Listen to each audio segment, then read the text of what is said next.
देश का सिपाही हूँ, गुनहगारों के कपार पे। और नमस्ते भाई लोग, डेली न्यूज़ भोजपुरी में आप लोगों का स्वागत है। खेसारी लाल यादव का साजिश एक जाल मूवी जो तो बहुत सुपर हिट मूवी था और बहुत अच्छा रिस्पॉन्स भी था भाई लोग इस मूवी का।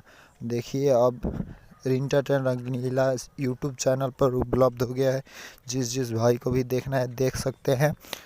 बहुत अच्छा मूवी है, एक्शन फुल मूवी है, थ्रिलर मूवी है, बहुत अच्छा बहुत दर्दनाक मूवी है। खेसारी लाल यादव है, बहुत अच्छी मूवी है।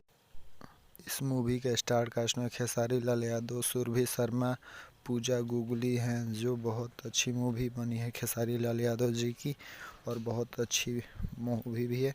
आप देखना चाहते हैं तो इंटरटेन भोजपुरी रंगीला चैनल पर उपलब्ध है, जाकर आप देख सकते हैं। बहुत अच्छी मूवी है। खेसारी लाल यादव जी और सुरभि शर्मा जी हैं इसमें।